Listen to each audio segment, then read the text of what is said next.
right, y'all. Welcome back to another episode of Do a couple Keep It punches. a Mill Pod. What's up, y'all? How y'all feeling? How you How feeling? you man? feeling? I'm feeling good. Yourself? Well, we're back, man. We're back. You know, we We're were off back. a week. Had some tire trouble. Busy And- man right here. This is the busy man right here. Hey. All in the day's work. To God be the glory at the end of the day, because I'm going to get what I got to do. I'm going to get what I got to get done, and I'm going to do what I got to do. You sound a little busy, man. Your Dog. words coming out a little shaky. I told you, English is a very hard language, man. I know. You did just. Oh shit. Oh, is it literally? Yeah. All right. Anyways. I mean, yeah. we can cuss on this. Yeah. I put it on explicit. You know, I mean, I don't cuss. But I'm just saying you can't cuss if you want. Yeah, you to. can. You know, it's a personal choice. You know, me. I'm know, trying glory to stay. God. I'm trying to stay. And be a good kid. Or good. Kid. Yeah. Aren't you a man? You're right. You supposed to be? You're right. All Cut it right. out. Cut it out. All right. But hey, y'all. What's up? I'm one of your hosts, Julien. JuJuelz. You already know what it do.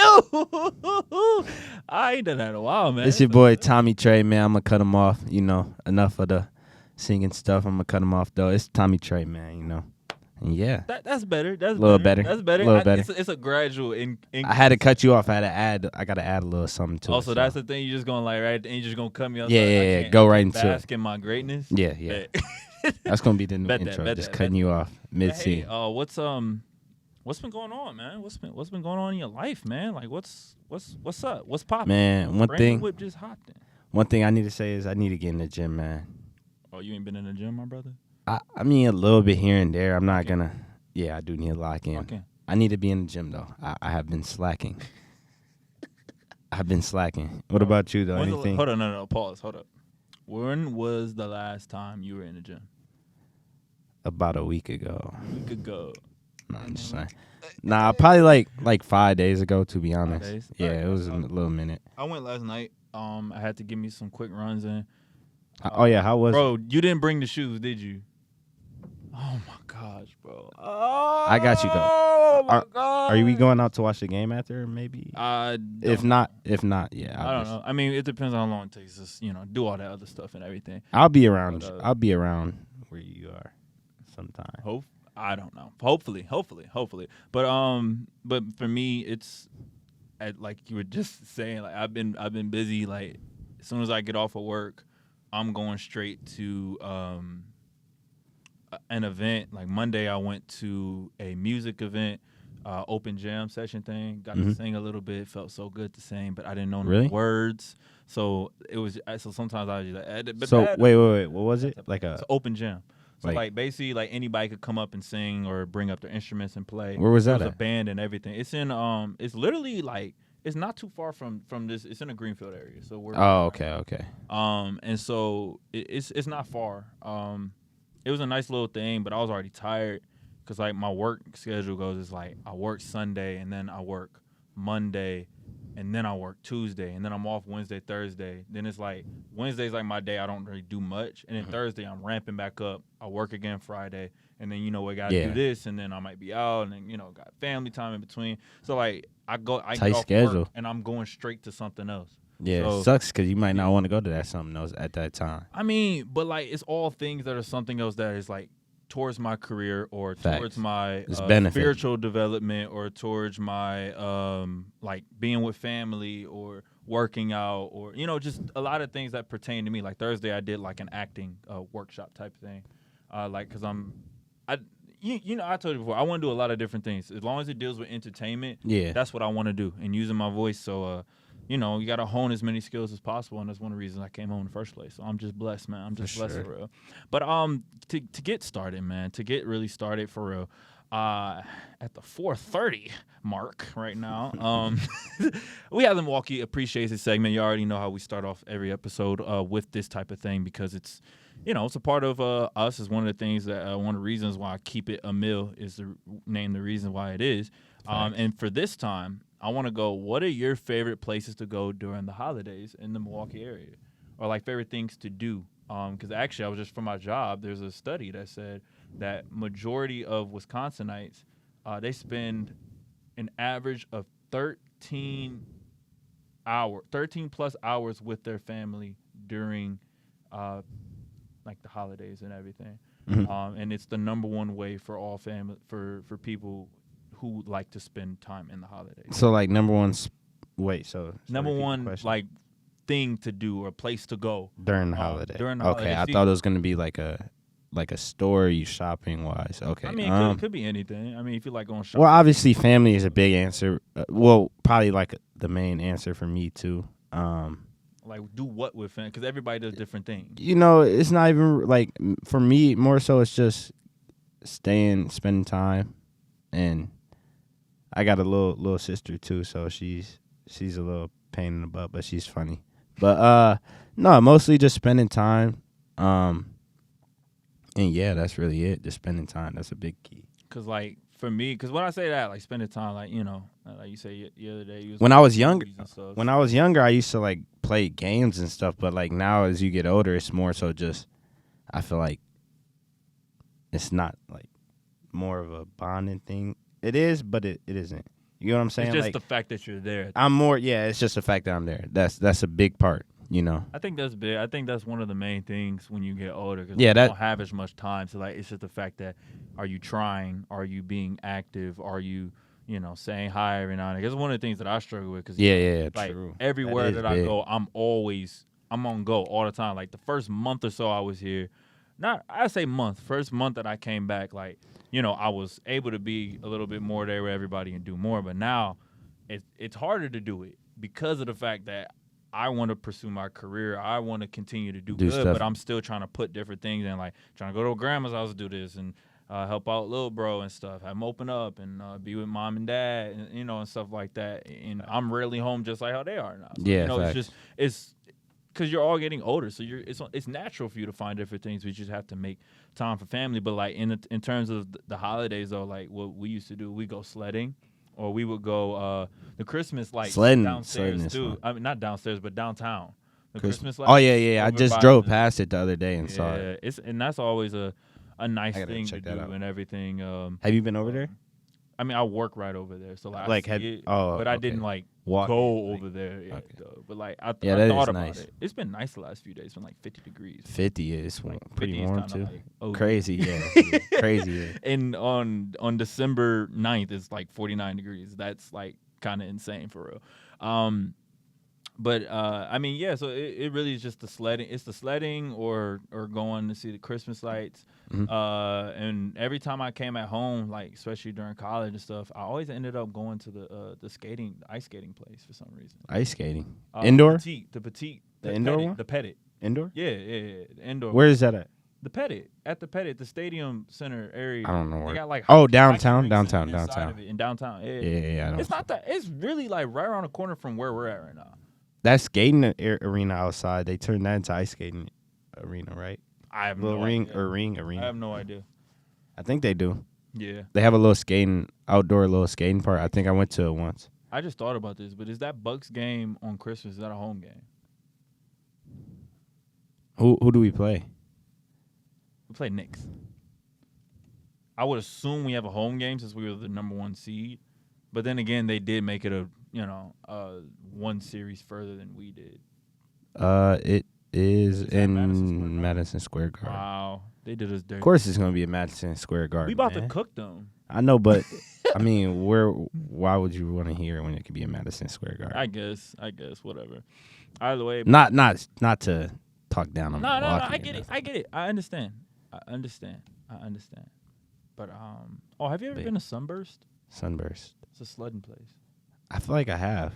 Like where is it at? Younger. It might be a little further down. I feel like I have been to it. I heard of Sunburst. Yeah, Sunburst is like one of the big places to go sledding. But if you're in the Milwaukee area, man, it's really sledding. I'm just talking about in general. In general, yeah. What's up? Like, where do you sled at? Snow at? Bro, any hill you can find. I mean, that one place we went, remember, was Zach and all them, like way back. There was a spot in Grafton, I think. Yeah, that's the one. That's That's one I used to go to all the time. Yeah, or not Grafton, but Cedarburg. Mequon, Cedarburg, Mequon area. Yeah. There's another one in the Brown Deer area where my godparents used to live. So we used to go down there. There was like a gate or something too, where you could accidentally slept by. Sledding is fun. And if you don't live in a snow area during Christmas, I kind of feel sorry for you. And I understand you get hot temperatures like year round, but like it's something different about actually seeing snow in Christmas. It's a part of the Christmas spirit, but that's neither here or there. Yeah. But anything else you got to say about that? Nah. Okay. Just family is the answer to your question, though. As it should be. Yes. And if you don't have a family, man, you make the family of who you have, bro. At the end of the day, family goes beyond blood. But if you have the blood, it makes it even sweeter. All right. Sure. You see, I got some bars. man. I got some bars. Hey, okay, no, okay, stop playing around. All right, so let's get right into it, man, because we missed so much content to talk about. I'm talking about from the in-season tournament to the Bucks this in-season tournament has rising been and crazy. falling, to the Pacers rise, to the Lakers playing their butts off. So many different things has happened, but we're going to keep it a mill right now and talk to y'all about who kept it a mill the most. Trey, start me off, man. Okay, I'm going to start off with the on the court. I don't know if you've seen it. I saw like pictures of it, but oh shoot. Bro, that's my Siri had something to say, man. That's my watch series. Siri had something to say. That's crazy. All right. But not in the win against the Miami Heat. I don't know if you saw, but one of the people from the Bulls management was trying to call Levine over for an interview after that win, and he shoved her away and kept walking. I missed it. You missed it? Yeah, it went viral. It went viral. Oh no! I do. I remember viral. him leaving right away. Yeah, he didn't really push her. He He just like kind of like she was trying to. that was the last game he played. No, that was like second to last game he played. Right? It was something of that nature because now he's 1 or 2 injured until like January now. Yeah, he's probably gonna be traded. That's your on the court though. Yeah, that's my on the court. I did have the incident with Ime and Bron. I guess those technically did happen on the court. Yeah. Technically. Speaking. the Ime Udoka one though. Yeah, that one was pretty funny, bro. Hey, Ime wasn't going. Yo, he said, because Bron was like, bro, why are you talking? He was like, bro, you saw it, bro. You ain't finna do nothing. He called him the B word. Yo, Bron he said, called "Watch him how a you use the B word." Oh, How do you feel about man. that? Who do you think? Man. Who do you think overextended that? Do you think Ime should have been ejected? He already had a tech going into that though. I think. To be honest, I mean, if you had, it's your second tech, so by law, by the rule books, you should be ejected. I mean, Do you think the rest should have just let him talk? yo, first of all, I hate when people say I don't play about that B word. I'm like, bro, it does not matter that much. But at the end of the day, you're in the middle competition. People so take it. People take it. No, I get it. Different. I get it. But People at the take end of the things day, different. bro, like it means nothing. Like it really does. Like really think about it, bro. If somebody calls you a B, right? Mm-hmm. Then doesn't that make you more of a B for the fact that you had to like, you know what I mean? Like you had to like Respond to it. yeah, and- because then now you're making it more than now. Granted, I ain't gonna lie, he forced it. He didn't have to call him in, and I'm not saying LeBron's like crazy or nothing like that. But I'm just saying that at the end of the day, it just feels like you're in the heat of competition. So I ain't gonna lie, like I probably would react in a very similar manner. Mhm. But at the end of the day, looking back, I definitely would be like, all right, I didn't need to say that. But in the heat of the moment, I understand. Like you both doing it. Ime knew LeBron wasn't gonna do nothing. Nobody does nothing in the NBA nowadays. But Ime was I standing there respect like, "What are you gonna do?" Like, what are you gonna punch me? Like, yeah. And then he got ejected. He's like, "See, you saw, bro," and then walked off.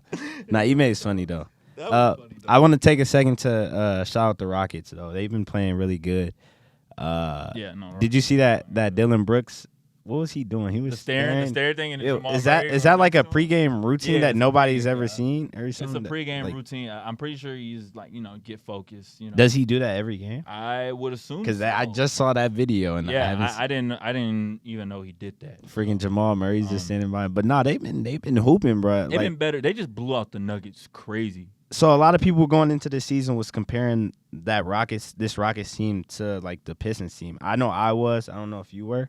Oh, in terms Going of, into like, this, like how they would be. I thought they would kind of Oh, go like into both of those teams. Yeah, would be they're the both team. young teams that got potential that are nice.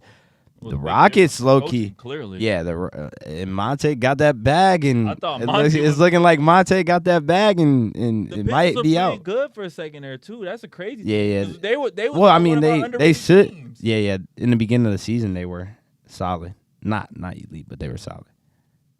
But yeah, that Rockets team is really good. What about you? You have any on the court issue on the court? So for on the court, man, I just had to say this, and I wish I would have had him earlier. I wish we had it last week because he was hooping even better last week. But Devin Booker, he's been hooping. Devin Booker's been hooping. Like I'm talking about, he's averaging Playmaking. 29, 5, and 9, meaning 29 points, 5 rebounds, and 9 assists.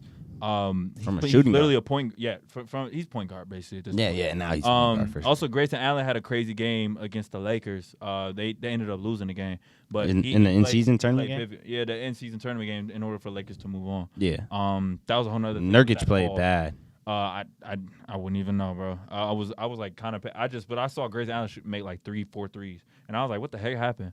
Because I was watching it passively because I was doing something else. Yeah, he went crazy. Also, so Booker is averaging 29, 5, and 9 on 50, 40, 90, almost 50, 40, 90 shooting splits, meaning 50% from the field, 40% from 3, 90% from the free throw, almost 90% from the free throw line. He has the Suns at 11-6 in fifth place. And they have won 7 of their last 8 games. Devin Booker is really just he's him. Like, I don't know what other way to put it in the fact of Devin Booker has shown that he can be the best player on a championship level team. Yeah, Booker is. All he needs is people to show up consistently and for his team not to be injured. And that just seems like what it is right now. I'm very curious to see what happens moving forward. I need Bill to come back. We need to see Bill. I need to see that But three. the crazy thing is they're already this good. Yeah. And neither Devin Booker or KD have played more than like 5-6 straight games together. And then also Bradley Beal hasn't played, and yet they're 5th, and they still look like one of the best teams in the league. But then again, though, that's because they have like a 2-star kind of 1-star team and a nice, well-rounded roster around them. Like, A lot of 3D I guys. think super teams are starting to become like a little overhyped. Well, but I mean, you look at the Clippers team; they're taking a long time to gel. Still, they're getting better. they're getting better, but getting it's better. still They're hitting their stride right now. yeah, true.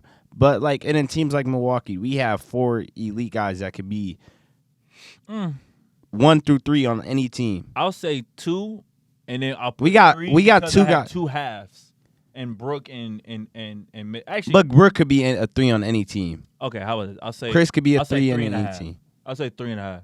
Because like I count Middleton and Brooke as like 1.5 together, because sometimes, you know how Middleton can be sometimes. Okay, so you just gonna be like and 3. then Okay. for Brooke, he's elite defensively and he does his thing. But I'm not gonna lie, that's one thing that I'm gonna talk about later. Them long threes he's be shooting sometimes. All right, little. They're like I just need to step in sometimes. But Yeah. that's a whole nother thing. But I understand what you're saying. Like some super teams definitely could be most a part. little overrated. at Only times. super team I know that was actually like a super team is that Warriors team that won with Kevin Durant.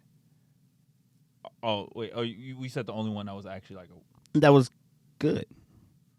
Not good, but like that. like dominated in the way that and won a ring basically.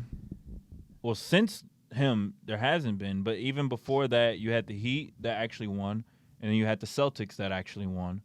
And Do you consider that team a super team? That Heat Yes. team, the Heatles. yes.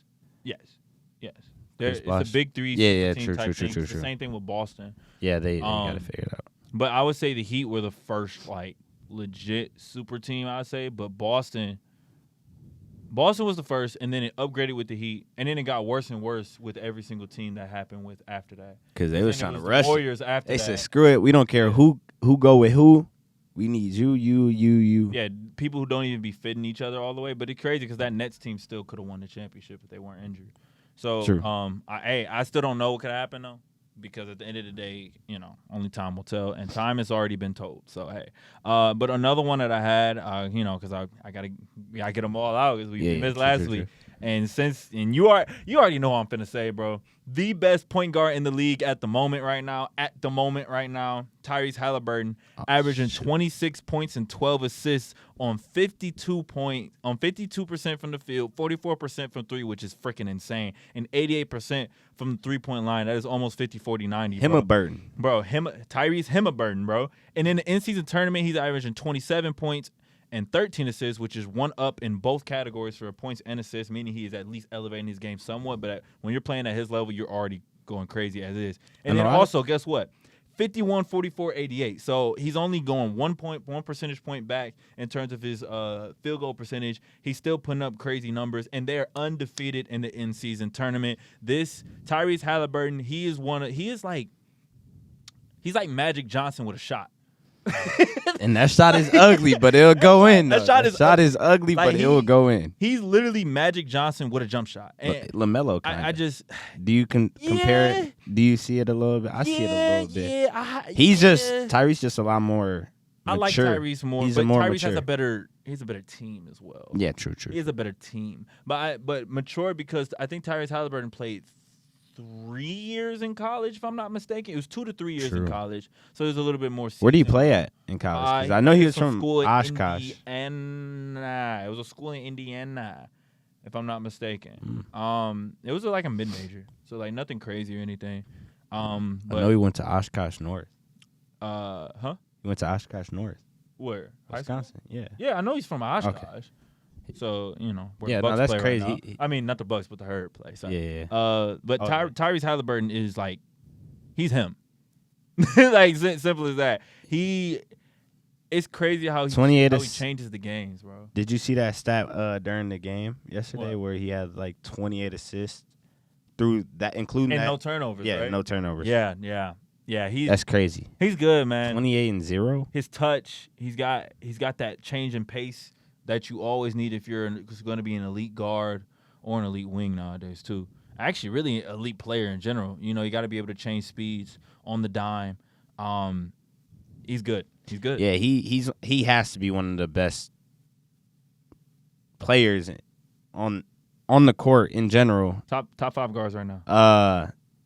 With his assist to turnover ratio. Well, I'm talking about like top 5 guards right now. Oh yeah, he's a top 5 guard for sure. I'm asking who are your top 5 guards right now? Ooh. Quick. You only got 30 seconds. Hey, we're going to have to say that for a video. We're going to have to say that for a video. 4. I can't rush into it. Just do it, bro. It don't matter. I can't rush into it. Just say off top of your Well, I mean, I'll help you at the end. Curry, obviously, right? he's been hooping. Come on, go. Tyrese. Go, yeah. Tre Young has been on the uprise. Really good. Okay, that's cool. That's 3. Dame has been hooping still, but do I consider? Are you counting Luka in as a point guard for this one? Because technically, yeah, I'm gonna add Luka for sure. Okay. And you said Shea already, right? Oh, I didn't say Shea. Dame not a top 5 point guard right now. No, he is not. Unfortunately, he's not. But it's not like he's playing bad though. No, it's not like he's playing terrible. I'm not worried at all. He's still averaging 28 and what? 8 assists almost. 26. I thought it was 26. 26 and 8, almost 8 assists. I think. Something like 7 something. Either way, he's playing good. But moving on though, or do you have anything else to say about on court? On the court, I think that was it. Okay. So, move on off the court. Yeah. What about off the court, man? Who you got? What you got? Recently Detroit Pistons just went out and said their price for Bogdan and it was high. So they not keeping him in the middle. Bojan. So they're not keeping him in the middle. Yeah, they not. They asking way too much for them to be on that much of a losing streak. And has he even been playing? Has he been hurt? Bro, honestly. But they saying the asking price for him is high. Apparently from a source or something. I saw it on ESPN. Yeah, it did. I saw that as well. Yeah, it said their asking price for him was high. Hey, but they letting teams know that Bogdan is Bojan. Bojan. Sorry. Yeah, he's still a good player though, but I don't know if they'll get what they want. It's a bit much. But I don't know. But that's one of my off the courts. I'm gonna let you go ahead and say you're off the court as well. For me, it was what Jason Kidd said a week and a half ago in that interview. Yeah, in an interview, he said so. Basically, they asked him about Kyrie Irving and Luka Doncic, and about like how they're gelling better in the clutch and stuff like that. Mm-hmm. And if you actually look back at last season, they didn't play bad in the clutch last season. They just lost the games. You can lose the games and still play pretty solid. Yeah. But they're also gelling. You're putting 2 of the best clutch time performers, 2 of the best ball handlers in the league on the same team. Of course, it's going to be a gelling period. Aren't they one of the sorry to cut you off. Aren't they one of the most they have the most clutch games, right? Yeah. They're tied It's them or and, close like, to the us. Bucks. Yeah, Yeah. us. Their record. I mean, 'cause, well, we just lost one against the Pacers, so that Yeah. probably dimmed us down a little bit. Well, there's one game, but also that was our worst clutch time performance of the year. We'll talk about that later. Yeah. That was bad. But Jason Kidd basically sat back because the dude kept trying to like not pestering him, but like it's like you could tell he was reaching for an answer. And so eventually Jason Kidd got to the point. He said, "I'm giving you an effing answer. It's all right to write positive stuff. People will read your positive S word. You don't always have to be negative. The world's already negative enough. Let's see some positive stuff on some positive people." And my thing was, one, I agree with Jason Kidd as a journalist myself. I think we do try too hard to make it negative, but negative is what's important, because if things are going all positive, nobody wants to read it. But it's also like interesting stats and things of that nature. I think one of the things that pisses me off. They just looking to see the angry. And it's like with the Bucks, right? Like they don't want to praise anything about us. Your defense sucks. Your defense sucks. Your defense sucks. Okay, can we praise the fact that that's because teams with high expectations? That's what you're gonna get. I know, from but I'm fans. just saying, like, can you at least appreciate the fact that it happened? That you're making strides. Oh, I don't care about it right now because da da da da. Okay, so like case in point, right? The Lakers, right? Their defense is top 7. No, I think it's top 5 in the league, right? I think it's the 5th, right? Mm-hmm. Their offense is horrendous, atrocious, an atrocity because they're inconsistent, because you don't know what you're getting from Reeves or Russell, all that stuff on any given night. Yet because of the fact that you have AD and Bron, even though AD's inconsistent, people are still going to catapult them over, right? And so, but they have an identity with it, so I understand it, but like you're not coming at their offense like you're coming at ours. Yeah, true. But you're going to praise, Tyrese Halliburton and all their stuff for what they're doing and all that stuff, but you're not going to give us the same love. But then with the Mavs, nobody's even talking about the Mavs as much right That's because social media wants to promote what looks good. But that's what sucks, though, because the Mavs are playing great basketball. The Rockets are playing great basketball. The Pacers. That is before big. I actually had that too in my notes too. And so, like, bro, talk about that. You don't always have to just talk good about the best teams in the league or people who have like these high marquee players. You can talk good about some of these other people. T-Wolves still aren't getting their appreciation. No, they're getting no appreciation, bro. I haven't seen. Thunder been hooping. They just beat the Warriors in 138 to 136. Bro, the Thunder have been hooping and nobody's even talking. They have about them. Almost a 40 piece, man. We're gonna talk about them later, but like that's just my thing. But do you have that is a big thing though. That's facts though. You definitely kept a mill with that one. Yeah. I have one more. It's what Rick Carlisle said about Bron being in his prime still. Bron is hooping, man. Ahead of their matchup right now. Their matchup they play tonight. So I'll be tuning in. I know you probably will be too, but I'll be watching. Yeah, I'm trying to see Tyrese Halliburton. Tyrese Halliburton. who do you have in that? Let's see. So this is pre-game predictions. It's pre-game predictions. I just want you to say, hold on, I think we should start doing this more often. I was thinking about this when we was cleaning up. I was like, if we're gonna drop these late anyway, take a look at the slates for like the best games leading up, and we could do it like the end of the episode. Yeah, but we'd have to do it before the video drops, so it had to be. I know. I would games. clip it. I'll just clip it before. But like, okay. Oh yeah, but, for sure. Tonight, I want to. Okay, here's what. I'm gonna be straight up. I got Lakers, bro. My heart wants to go Lakers Pacers. winning, bro. My heart wants to go Pacers, but my brain is telling me Lakers. Not only because of LeBron, but because of the fact if you're going against a high-powered offense and you have one of the top defenses, that defense hits you. How you gonna react? Because the Pacers defense. It's a little. But their point of attack defenders are so good. Well, yeah, because they got guys like Bruce Brown and stuff. Brown, Andrew Nembhard, Aaron Nesmith, Benedict Matthews. They got guys that's gonna get physical and gonna get in. And I didn't realize that till we played them because everybody was just telling me they had bad defense. Yeah, I didn't know Andrew Nembhard was like that. I think he got hurt though. He got hurt. I know he was a good 3-point shooter. He's a bigger guard too. He's not little skinny. He's a thicker guard like. Yeah. But I didn't know. Tonight, didn't he get hurt? No, he got. Who got Nembhard. Hurt? That was Nembhard, not Nesmith. Yeah, with a heel Nembhard injury. did get hurt. Like he hyperextended something. To answer your question, bro, forget that, bro. I'm going Pacers, bro. Tyrese Halliburton, Halliburton. Oh, shoot.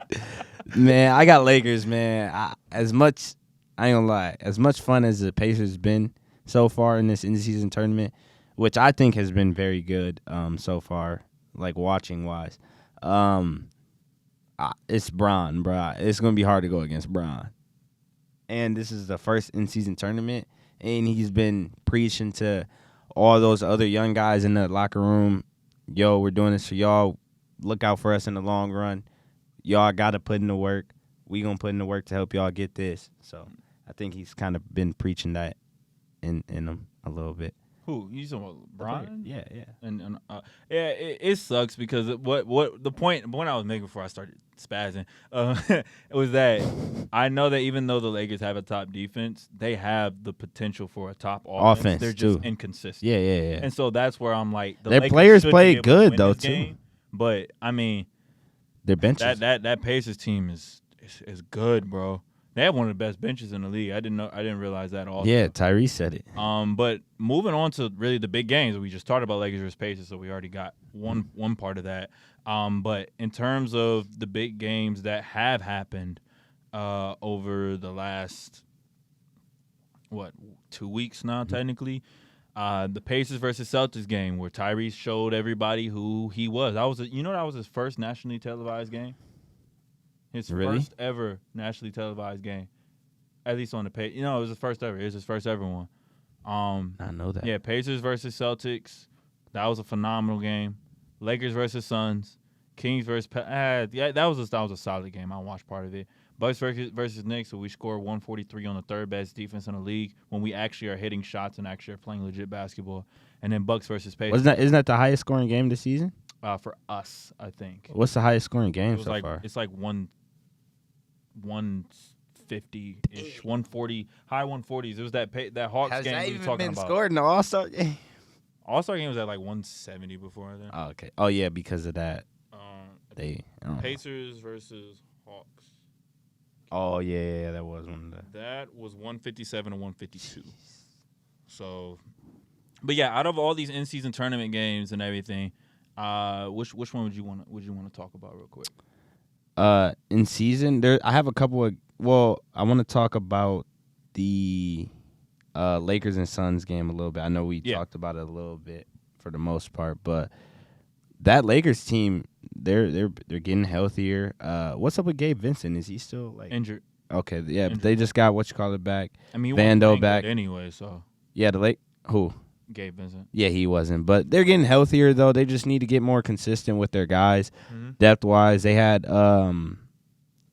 against the Suns, their depth showed. I believe it was against the Suns. I think so. I mean, what's up? Pelicans game was just a massacre. So no, it was against the team. It was against the Pelicans, but they blew them out. So I don't. Yeah, I'm not gonna count that actually, but. It was Austin Reeves who bought out for them. He had 20 off the bench. Yeah, he had 20. Austin Reeves continued to show why D-Lo played bad too. No. Yeah, let me give some love to D-Lo though. That man been hooping so far all season. He underrated. These last 2 games. Yeah, but like as of recently, that, man, he was. Man, I have him on my fantasy. He's been giving me like 40 fantasy points a night. So that's a clean like 15 plus points. Yeah, with like 5 or 6 assists. Yeah, like maybe steal, maybe. Yeah, he can steal or two. Which.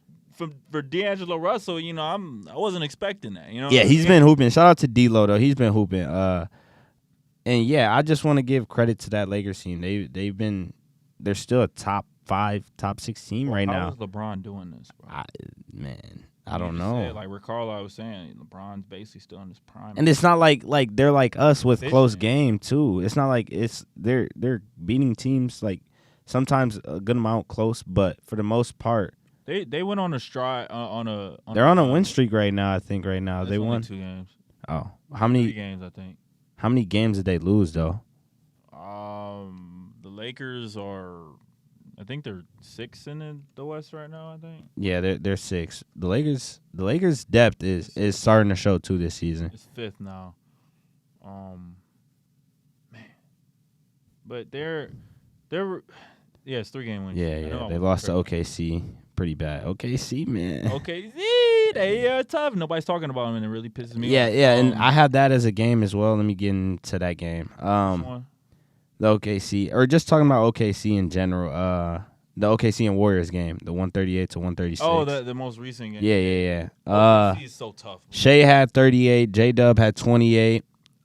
Chet had 17 and 7 with 3 blocks.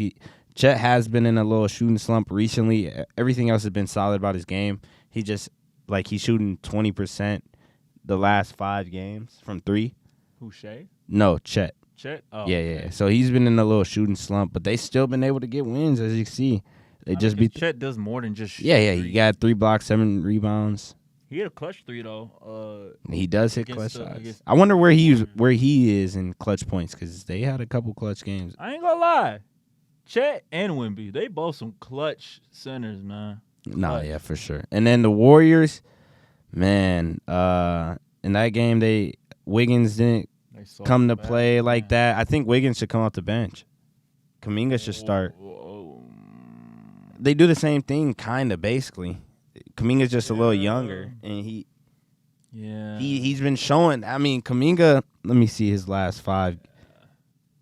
Kuminga in his last 5 games, in 18 minutes, he's averaging around 12 and 4 on shooting 55% from the field and 47% from 3. He's averaging 24 points. No, 12 points and 4 rebounds in 18 minutes, shooting 55% from the field and 47. Yes, I did round up.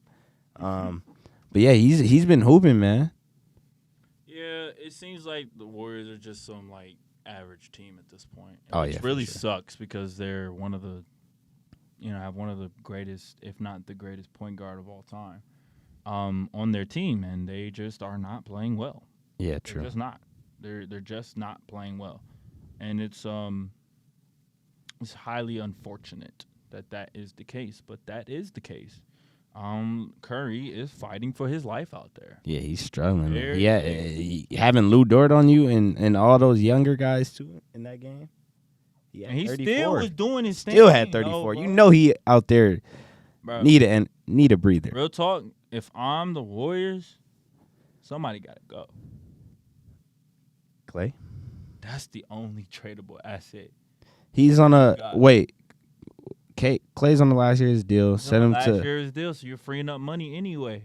Chris Paul's going to last year of his deal also, so send Zach LaVine to the Warriors for Clay. Bro, I don't think that's helping anything, bro. Get Drummond too. Drummond. But you have Looney.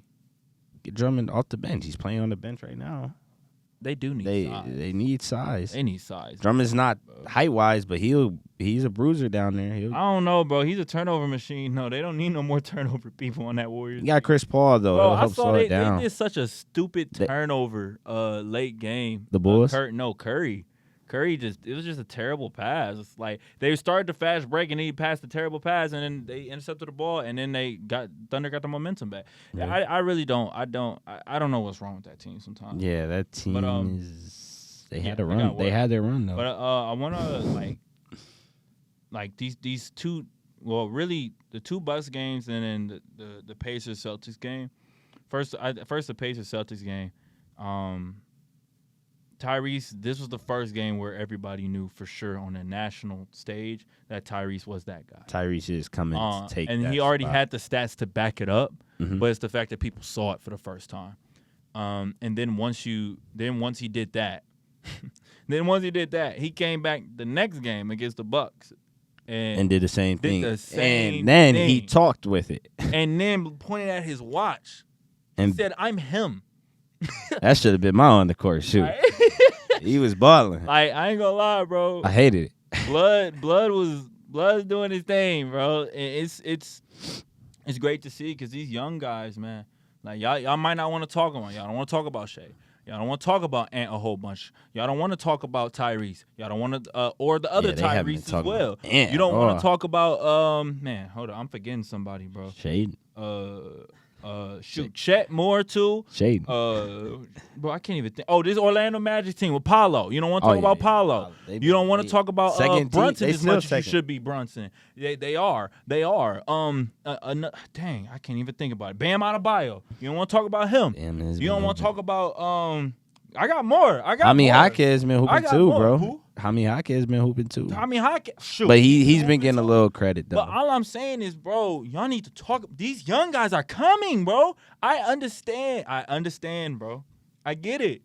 LeBron's still playing great. KD's still playing great. Gotta show up to Giannis, Curry, KD, all these people. I get it. They still playing great. But these young guys, they are not afraid, and eventually, it's gonna go from them to these other guys, and it's gonna go like this. It was this, and it slowly got here, and now it's going here. Hey, hey, speaking facts. Do you think social media plays a part in like success? Hell yes, bro. A guy seeing all like a guy like a young guy like Marjan. Let's say Marjan, for example, having a career game, had like probably like 20 or something. Let's say that that gets pushed out on social media, bro. That might boost him up and give him a lot more confidence. Yeah, it would help, but it also could hinder him because he think he's that guy. Yeah, so like Poole. I don't know. Oh, Poole, that's a whole nother thing. That is a whole nother thing. They are hot garbage right now. But any other big games for you? Did you want to get more into depth on that? I really want to get into depth on the Bucks, because it's gonna lead us right into our thing. But like before I say that though, okay, the Magic are still hooping. They just got off of their 9-game winning streak. That they're on a 2-game. No, they lost 2 games and then they won 1 more game, and so they are playing their butts off. Still, they are what are they? What are they right now? The Magic. Yes, they are 14, 17 or something. I'm just trying to keep up and make sure they're still good. But they just missed 15-7, second in the East. 17th in offense. Their offense is slowly getting better. But they beat Detroit, so Detroit sucks. So, but they are what did it say? What rank are they in the East? 15-7. No, second. No, they're second in the East. Okay, yeah, second. Right. Like, just keep telling y'all, keep a radar on them. Do you think they fall out of the playoffs? Out of the playoffs. No, I think they're a lock at this point. I think they're a lock. I think they're a lock. Would they fall to the play-in and miss out? It depends on injuries but like, I don't expect the Hawks to be better than them at this point because they haven't because Magic have an identity. I don't expect the Bucks to the Bucks are always going to be up there anyway. 76ers will crawl up definitely. Miami Heat are going to be up and down, but they're always going to end up making the playoffs. I don't see anybody else overtaking them per se. Joe Ingles low-key up and down. Joe Ingles low-key hooping over there, bro. Oh, last 5 find games. out. Last 5 games, Joe Ingles in 19 minutes averaging 7.5 points, 3.5 rebounds, 4.5 assists, half a steal. He playing 50-40, almost 50-40, or basically shooting 50% from 3, 53% from 3. 48% from the field. Insane. Yeah, that is. He's probably not taking them like that. Yeah, I was going to say, how many shots is he taking? This game he shot 3, he shot 7 this game, 1. Jeez, so he's shooting 7 threes. They won, but geez, 7. Hey, maybe he needed 7. So. Maybe he needed to shoot threes. But I think the Magic are going to be a top 6 seed in the East at this point. I think they've shown that they got what it takes. They got dogs, bro. They got some dogs. Dogs, man. They got dogs. They got guys that are winning. You know what I said, too? Falling into that those younger teams like the Rockets, the Pistons, I think out of those 3 teams, I know there's probably a couple more, but the Magic have the most mind-wise, they're just smart. They're smart. More so, or they're more mature. Shout out Jamal Mosley, their coach. Yeah, they're more mature. They give off mature vibes. They're a lot more they've been in the league for a long time. It feels like kind of a lot of seasoned type of guys. Yeah, for sure. Guys who've been through a lot. Like Gary Harris has seen a lot of things. Markelle Fultz, the things he had to deal with early in his career. Paolo is he's a pro. He's just a pro. Franz, he's a pro. Mo Wagner. They were both the Wagners were playing their butts off overseas. Cole Anthony looks like a pro. All them guys just look like a pro. They're in Orlando. Yeah, they all look solid too. They're doing their thing, man. They're doing it. Orlando's gonna be a fun team. But moving on, man. I want to get into this Bucks talk, man, because Let's talk it, bro. Let's go through it together, bro. My God. Because it's funny because like before everything even happened, I had last week I was gonna be wishy-washy, in between. I'm like, we're playing good, but and now I'm even more like we're playing good, but like it's just reinvigorated even more because we're third in offense. Yay, we moved up. Right? We moved down in defense. We're 22nd. We were just 20th, bro. And 11th in net rating. 20th in rebounding. 20th. With some of the biggest players in the league, we're 20th in rebounding because we don't box out. We ball watching. We don't box out. We watch the ball. A lot of those long rebounds. A lot of those long rebounds off threes. We don't box out the guards. Big old Brook long 3-pointers by the freaking hash mark. Yeah. And then 24th in assists. How are you 24th in assists with Giannis, Dame, and Middleton? Get the ball to Dame. Get the ball to Giannis. Let them work. It don't make sense to me, bro. It doesn't make sense. And then I looked at our stats last year, right? Mm-hmm. We were 4th in defense last year. And 12th. Well, we're 12th in offense last year. And granted, the defense took a backseat in the playoffs, so did the offense because of multiple different factors. A lot of things were happening. But, I mean, bro, we barely beat the Blazers. I was at that game. It's a solid game. But, like, we still should have won by a blowout. Sorry for your Blazers. But, hey, they put up a fight, bro. We beat the Heat without Jimmy. Barely beat them. Bam was hooping, but still, we barely won. We lost to the Bulls in OT without Zach LaVine or DeRozan, but honestly, the Bulls have been playing their butts off since. Shout out Kobe White. Shout out Kobe White. Shout out Alex Caruso. Shout out Patrick Williams. Shout out. Did I miss anybody that's like been hooping for him? I think Patrick Williams. Maybe he's been. Oh, okay. Torrey Craig just hit 5 threes other night. Oh, shout out Torrey Craig, man. We got him a ring. Yeah, he just smacked. He just smacked like 5 threes last night. And then we destroyed the Knicks, so that was our best game of the season by far, most convincing win of the season when Randall was shooting almost perfect from the field, and we blew them out because we finally hit our threes, and everything was just looking great. We just need to get stops, man. And then we lost to the Pacers in our worst clutch time performance of the freaking year. And before I even get into that, bro, because I've been talking, let me just after seeing that, bro, what are your thoughts on this team right now?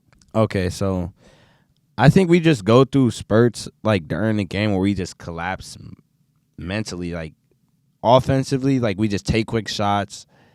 We either turn the ball over, just dumb, just stupid stuff that we shouldn't be making mistakes off of, and that leads into fast break transition points.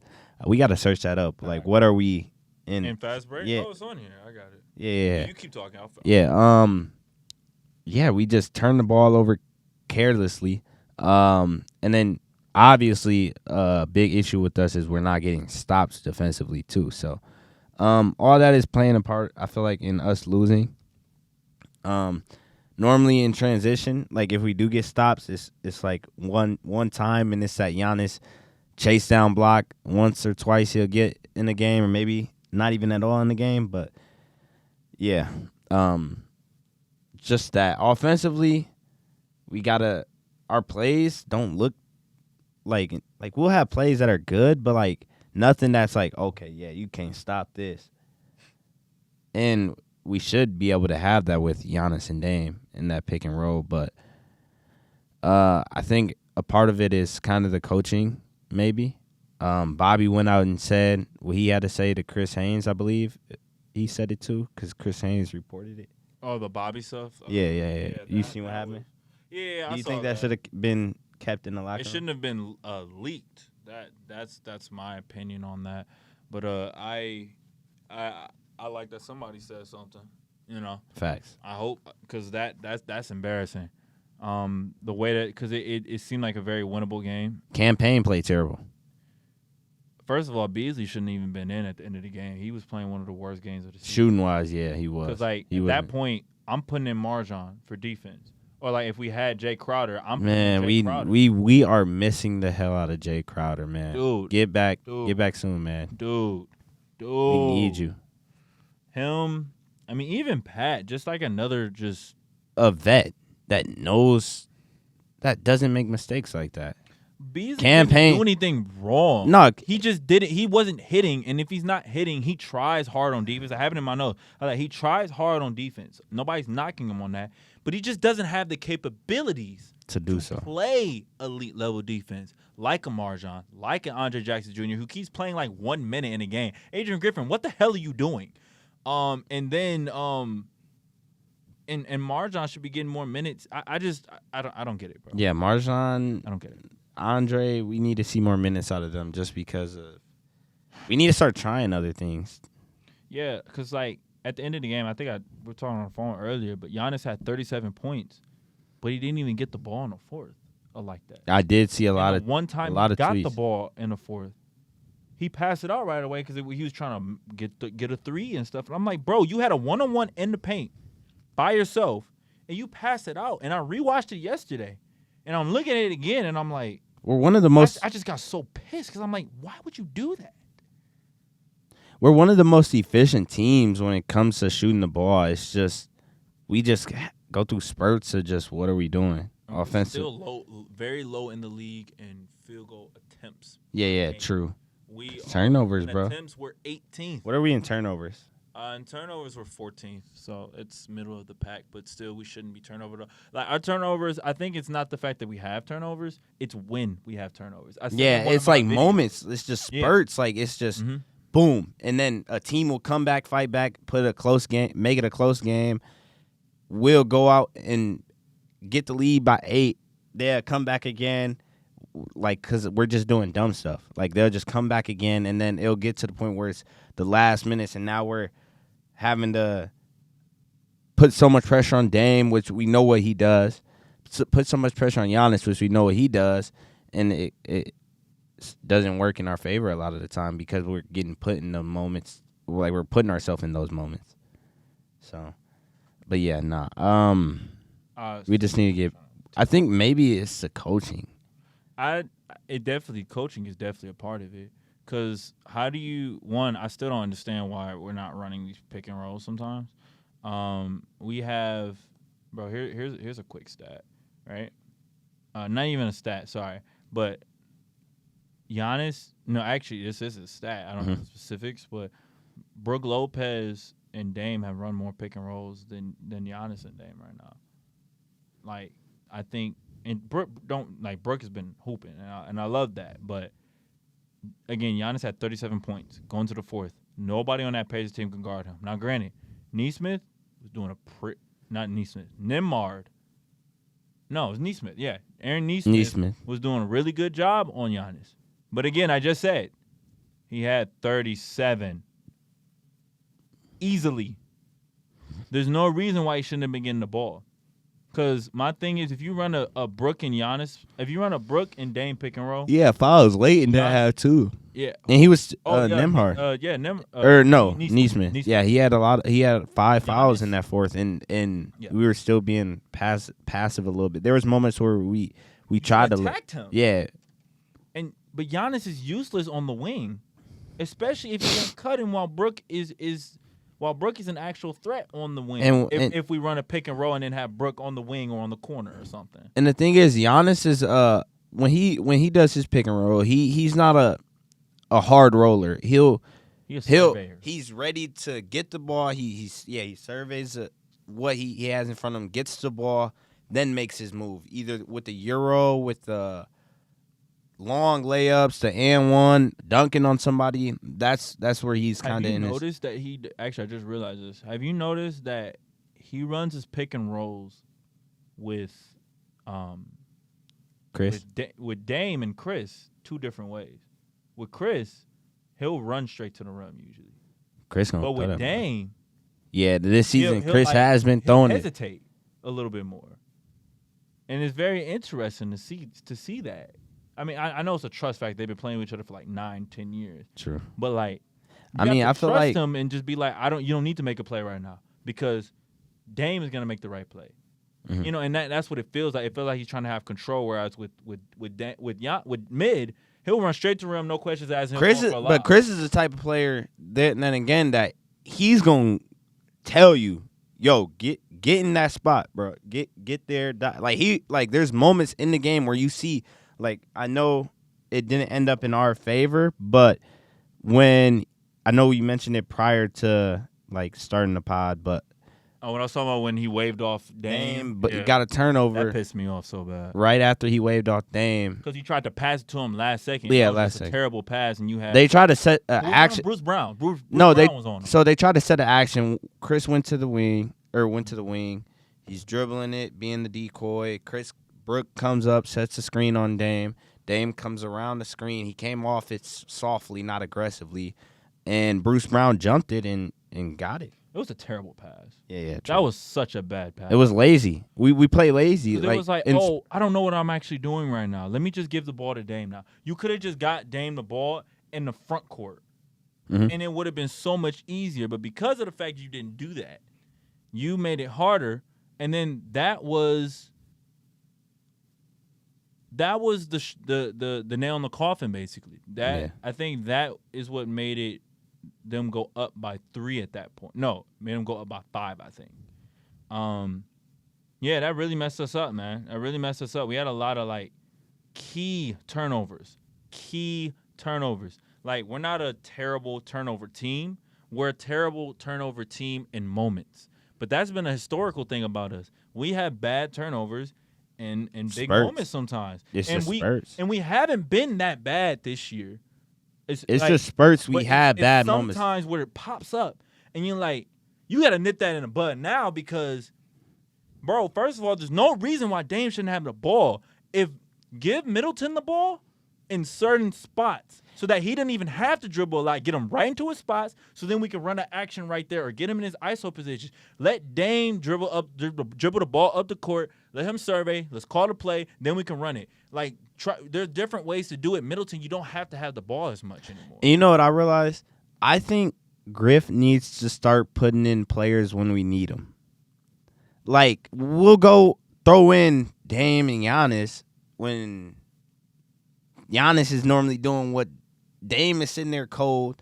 Giannis is doing his thing. Let Giannis do his thing. Mm-hmm. Bring Campaign in. Bring whoever in. Malik Beasley at point guard. Chris Middleton at point guard. Let them do their thing. He's still trying to figure out rotations, man. Yeah. He really is. Because a lot of the time, I want to search that up. Like, the plus-minus with Giannis and Dame on the court, and then the plus-minus with Dame on the court and Giannis off.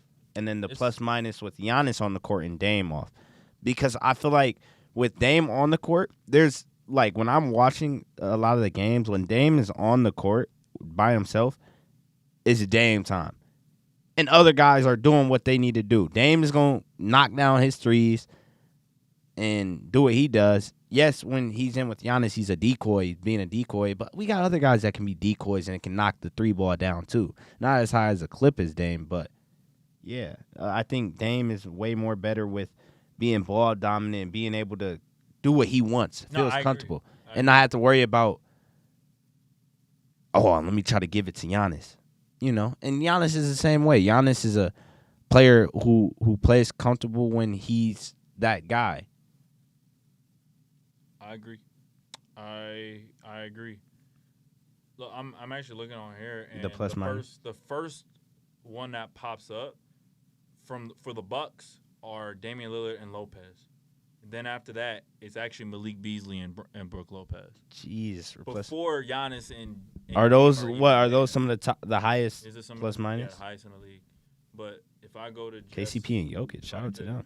That actually makes sense. Defense, offense. Look, yeah. Are you into the Bucks? Yeah. So for the Bucks, the best 2-man lineups, like two players, are Damian Lillard and Brook, and then Beasley and Brook, then Lillard and Beasley, and then Lillard. Man, when Lillard and Beasley is in, they be hooping, man. I'm telling you, Lillard, because you know where the ball's going more often than not, and Beasley's always ready to shoot. Yeah. But like when Giannis is there, and you see threes going in, you gonna start hitting threes. Low key. Man. It's just not. I'm just not jamming with. I'm not jamming with a lot of this, bro. It just It's not. Look at you don't even see Dame and Giannis plus minus. Right here. Oh, right here. It's right okay. Here. They're fourth. They're the fourth best 2-man lineup in the game, bro. And like, all that's just our roster, too, right? Yeah, it's just our roster. But I mean, the best plus minus in the league is still. For our team, it's still our starting lineup. But I'm just saying, like, the fact that that our two people, Giannis and Dame, don't have the best plus minuses. You know, with them two being on the court, I think that's a bit of a problem, bro. That's what I'm saying. I think we should look to. It's a problem, bro. It's a problem. Dame run the whole. If I go to players, Low key, that's why Dame was saying, let me play the whole first quarter. Well, yeah, he had to because they weren't. It still need a gel. Yeah, it's still time. They need to gel. Yeah, they need to gel. I mean, I understand all that thing. I understand all of that. It's hard when you got two powerhouse guys that are good at what they do, and you put them on the same team. Yeah, and these are two guys that aren't open booked or nothing. Like they don't open up to people a lot. I know. Who? Dame and Giannis. They open up. But their personal life, they definitely are quiet. They don't open up. They don't care. They don't care. Though. Giannis said, "Hey, in the interview, Giannis said he didn't talk to the team. He said about what? About that in-season tournament. Like he said, he just goes in there, focus on his game, and does what he does. Nah, everybody loves Giannis. I don't. Well, yeah, for sure. Yes, Giannis is a great person, bro. I've met him. I worked out with him. That dude is a great person. It's just he's more quiet. He gets open. Yeah, he's a funny dude, but I feel like when it comes to business, he's more quiet and let's be business. Let's do business. Let's work. You sound like me for real. What? Giannis sound like me. Like, oh yeah, he's like because he means what he wants to put in that work, and it shows every night. That man kills every night. It's just I feel like we need to open up more and be more family team. I feel like we are. We are. Team. Yeah, we are. But like, open up. Like, there's different like levels to the different things. So like, say for instance, right? Like, for me, right? With my organization I'm part of, Smooth. Shout out Smooth, Smooth. Like, the way I led as a president is that I was around everybody and I cracked jokes and things of that nature overall. But I didn't hang out with everybody all the time because like I'm either irritated or like I had other stuff to do, or I just need a break because I'm doing stuff. I'm working when I'm doing the stuff with y'all, right? I had to set up the meetings and all that type of stuff. So for me, it's a lot more stress and everything. So then I want to detox and do it because that's why Giannis said I don't watch basketball when I'm at home. It's like me. I don't look at certain things when I'm at home because I don't feel like going on basically working anymore. You know what I mean? Mm-hmm. And so like I understand that Giannis type of perspective. Yeah, he's been doing it for years. So I can't get it. I can't get what he's showing. So I understand. Just because he's been in the league. Yeah, but I mean, at the end of the day, I feel like he says what needs to be said. I feel like facts. I feel like they're definitely. I agree to an extent, though. I think that there are some things that need to be said more often. Yeah. But I think some of the things have been said, but they are not applied all the way. And this goes to one of the quotes that I got from Giannis. This was after the Bulls game. I got this for last pod, but I'm going to say it right here. Yeah. He said, "We did not deserve to win this game." This is after the Bulls game. "We didn't play well. We did not respect the game.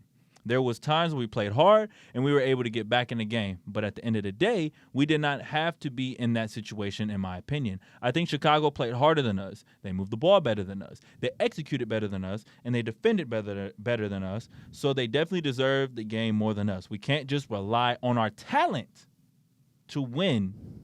We can't just rely on our talent every time." That is what bothers me sometimes. They rely on their talent, whereas in the past, it was more so we just have to play hard and do our thing, and if we don't hit threes, da-da-da-da. Now it's like, even if we don't hit threes, even if we don't play defense, we got Dame and Giannis.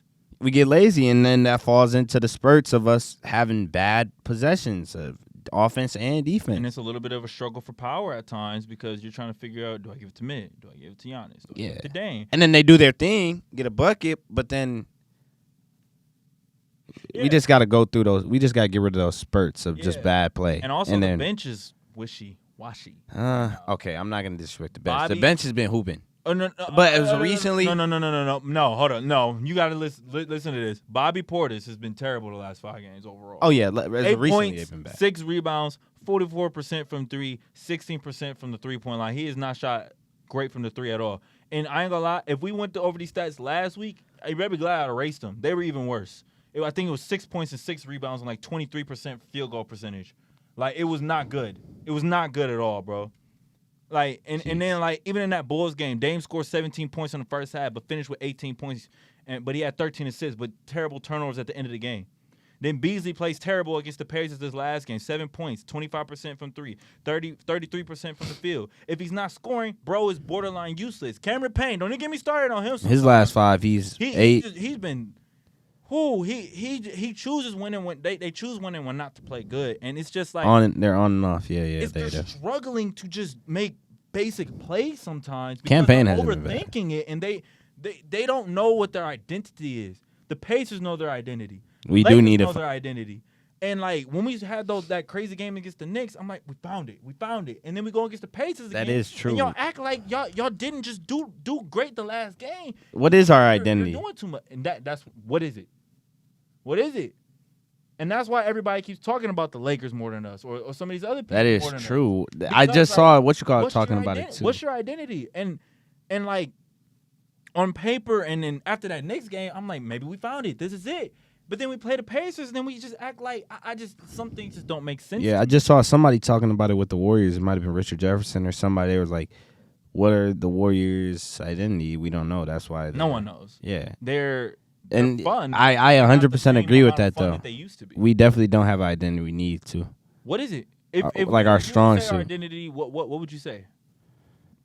Shoot, last year I would say our defense. It's been our defense the last like few years, and then on offense, Giannis and Middleton. I would say it could be like a fast pace, but then you look at Brook.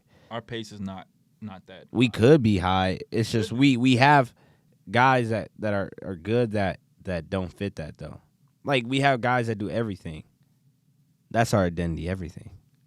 That's not working, man. That's not working. Yeah, because if one thing is good, then the other thing not. And then the next day that thing is good, the other day is not. I feel like our identity. We don't have one yet. It's okay to say that. I mean, it should be the pick and roll. It should be we should be a tough team. Like not a good defensive team.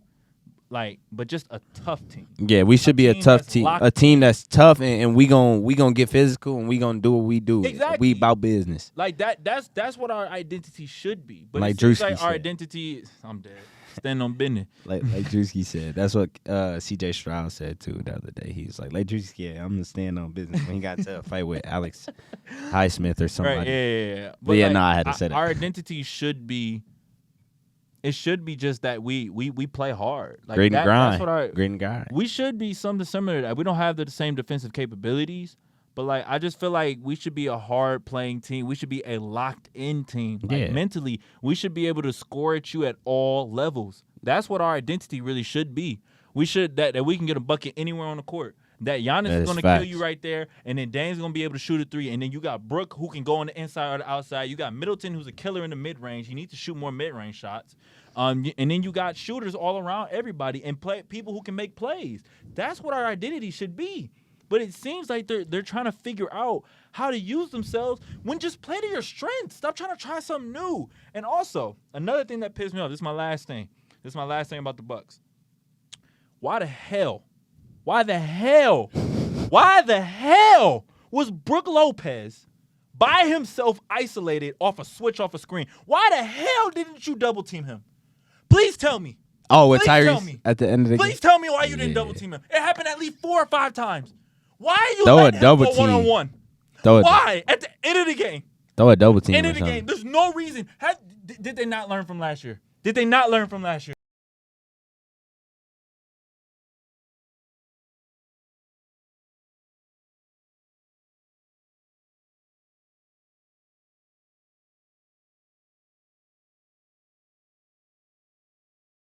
And then when we run in the zone, they act like nobody can switch over to help out. Pacers couldn't hit a single thing from 3 yesterday. They had them. Nobody was helping.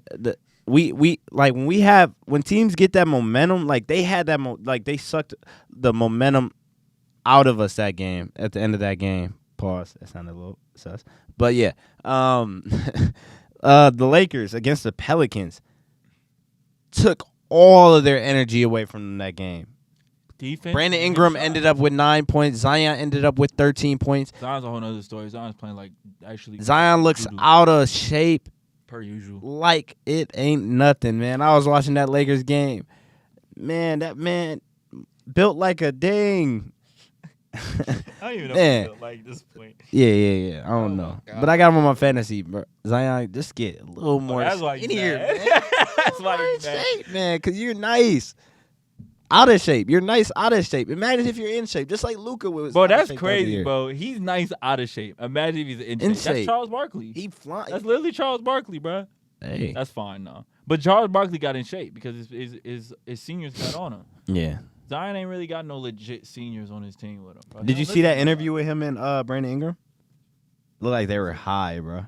They probably do be high. Well, Bro, we know B.I. was high. We know B.I. You never seen it? B.I. He looked like a generational smoker, my boy. Yeah, B.I. do. He do. He do Brandon like Ingram. They both looked zooted, man. They was Zooted both and booted. Zooted and booted, man. They was both laughing at everything in the interview. One of the reporters like, how does it feel to be on a televised game? And then he was like, oh, we haven't normally. Brandon Ingram was like, we normally aren't televised. And he looked at Zion like, we aren't televised?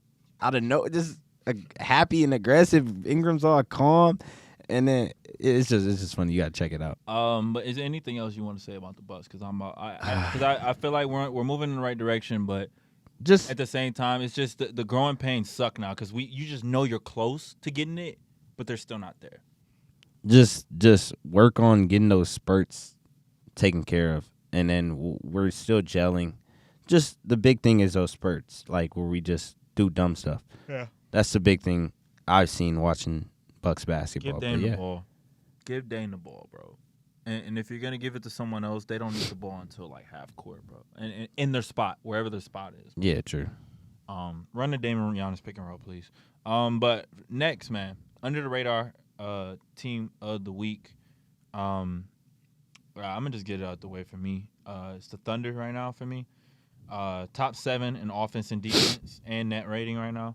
They are first in 3-point percentage, 8-2 in their last 10. They just beat the Warriors.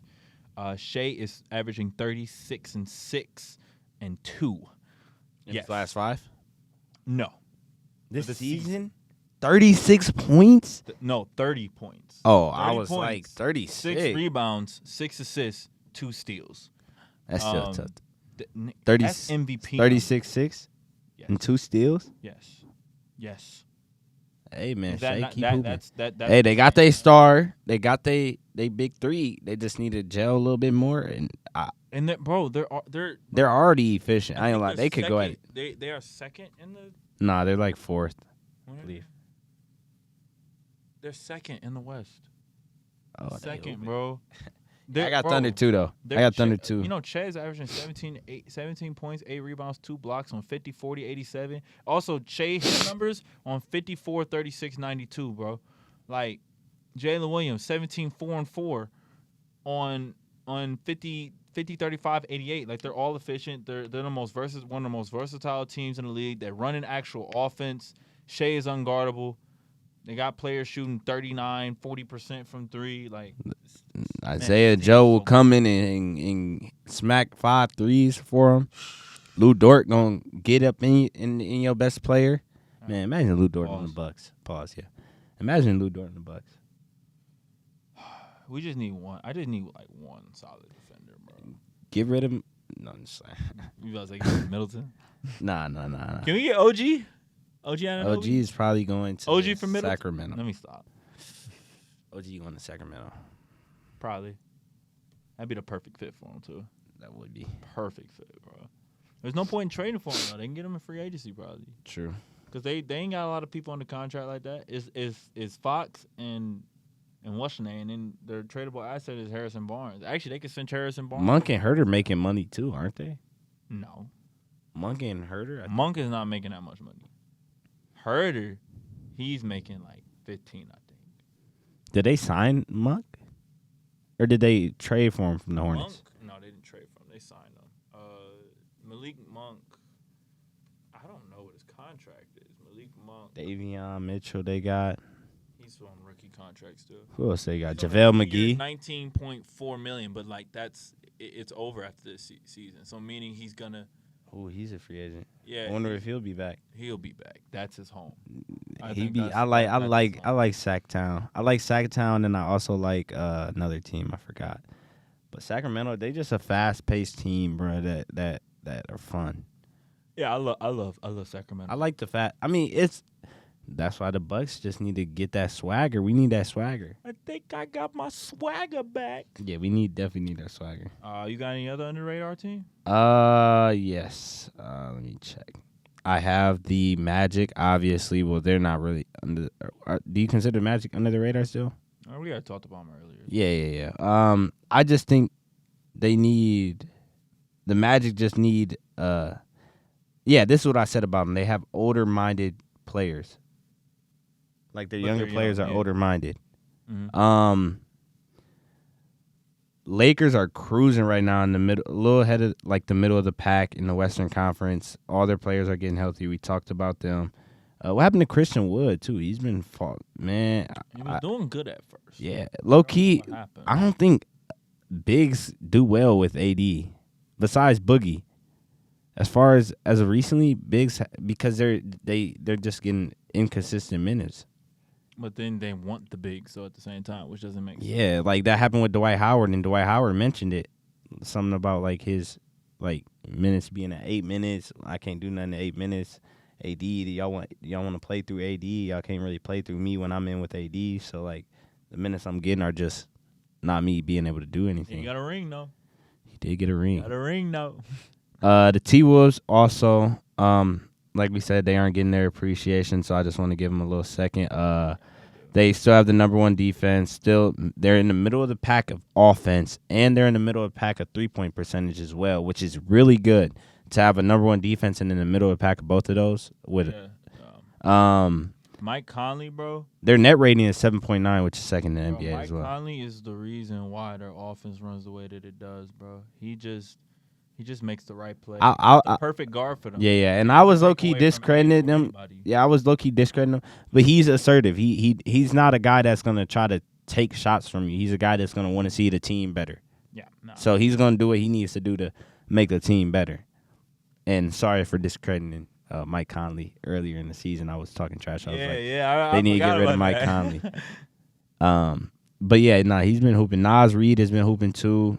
Off the bench. Did you see that crossover he had on Wemby? Who? Or not the crossover, the Hezzy? Who?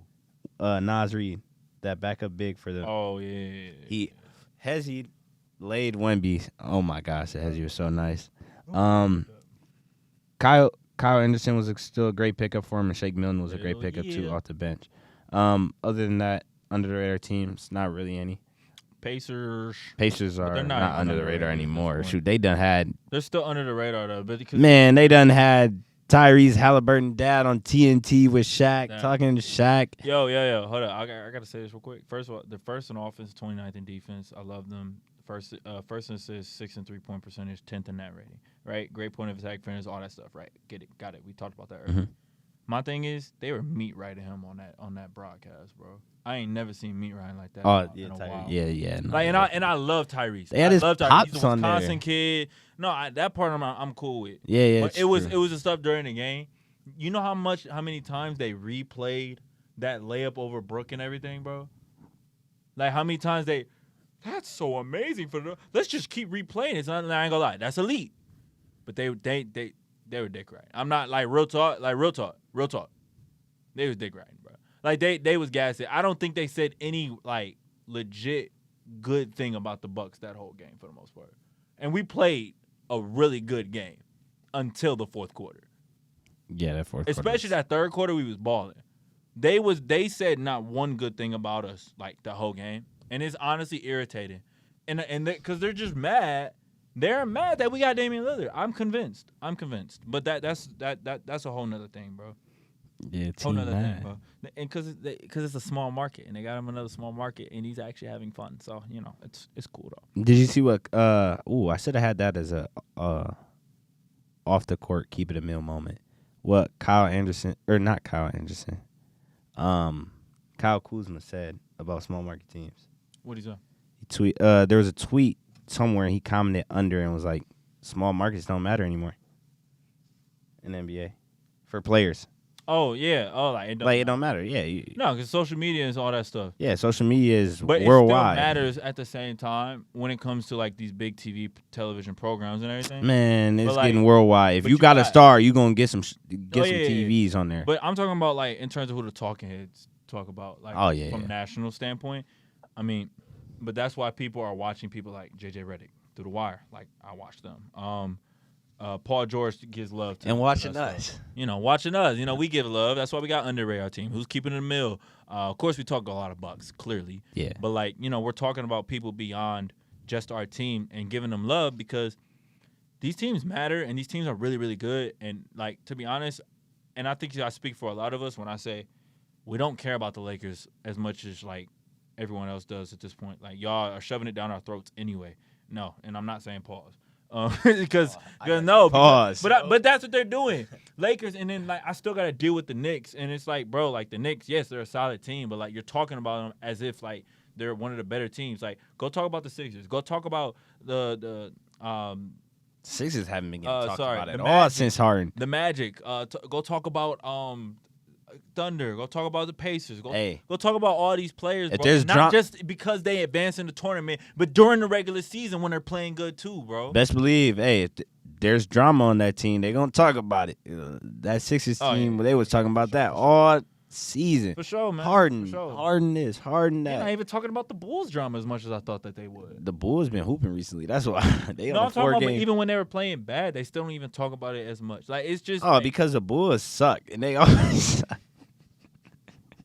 The Bulls ain't got nothing to cheer for, but they do now, though. I ain't gonna lie. Russo been hooping. He got good trade value now. Kobe White been hooping. I need Shea. Where's Shea on the MVP ladder right now? Hold up. You need Shea to win MVP? MVP ladder, NBA right now. I'm curious, because I ain't gonna lie. Another thing that they're not talking about, Nikola Jokic been playing some of the worst basketball of his career right now. He's still putting up stats. But his efficiency is, oh my God. Last two games, I think they did just post something about it, though. Oh, one just came out yesterday. Yeah. Continue. Yeah, I have him on my fantasy. He still puts up good fantasy numbers, so I'm not tripping. But he has been shooting. His last two games, he's been he's inefficient as heck. His last two games. I don't know what it was. Let me check. Let me pull it up. So right now on the MVP ladder, we have Joel Embiid. Yeah, we have Joel Embiid, and then we have Nikola Jokic. This is the NBA's. Then we have Shea. And then we have Luka and Giannis. And then Giannis, which is so crazy that Giannis is. He's averaging 30. Don't act like he's not. He been hooping, bro. Giannis, bro. Yeah. Giannis is.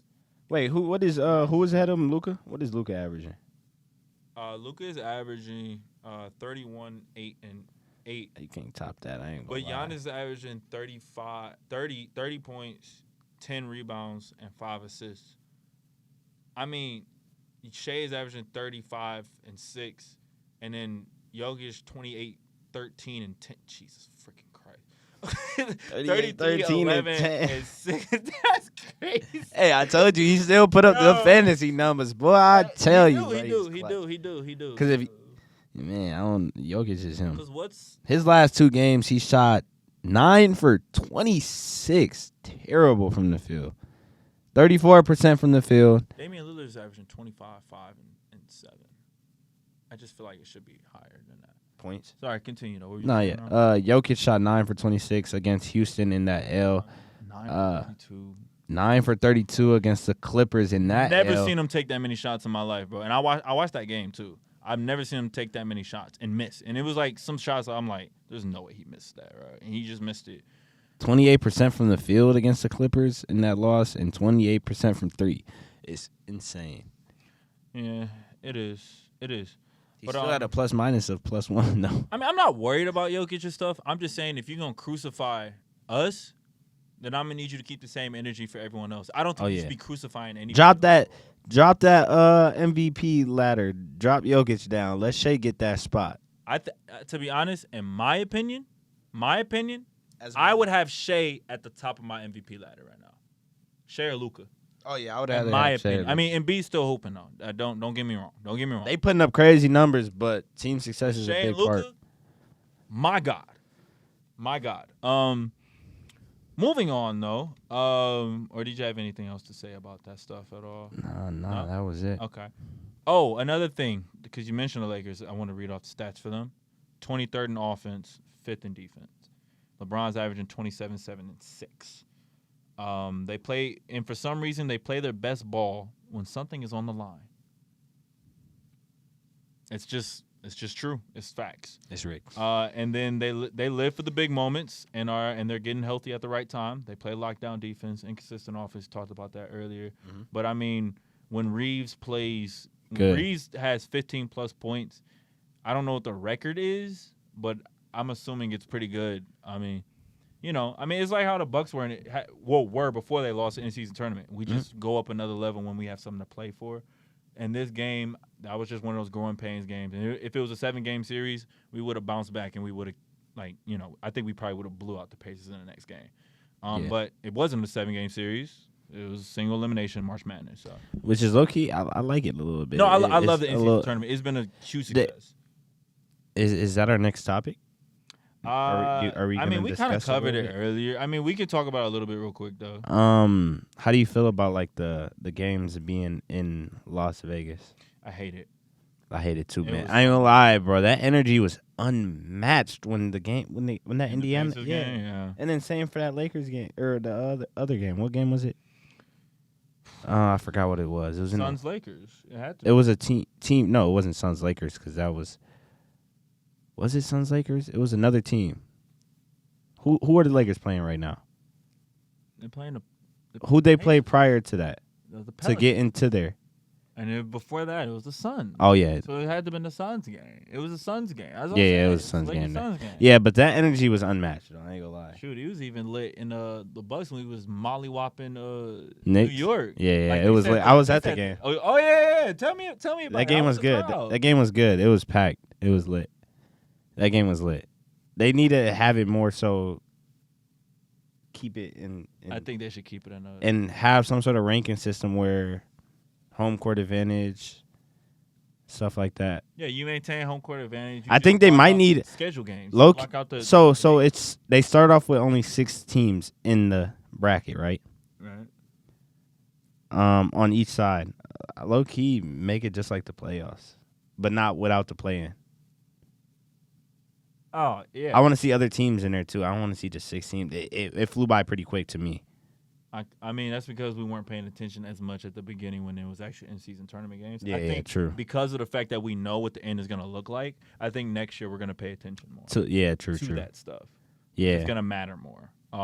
Because I was watching in-season tournament games, and I didn't realize I was watching that. Yeah, it was like, I think I told you, I was in the middle of a game, and then, I looked down the court again, I was like, oh, this is an in-season. No, I didn't look down the court. I saw Dame's shirt that said in-season tournament, and we was halfway through the game already. And I was like, against the Knicks? I was like, oh, this is an in-season tournament game. No, it wasn't against the Knicks. It was against the Hornets But yeah, Heat. There was. It was against the Hornets of the Heat. There was a couple of issues though with the courts. Some people weren't playing on their courts too. I know Jaylen Brown had a couple or went out and said something about the courts.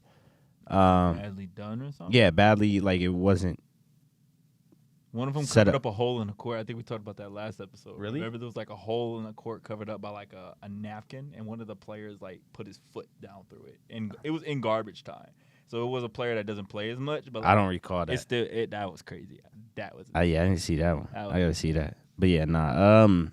I like it though. I think it's been successful so far. Obviously, there's bugs in it because it's kind of implemented and they're still learning. But yeah, next season I think it's gonna be a lot better for sure. But moving on to our last topic of the day, we have our top 10 under 25.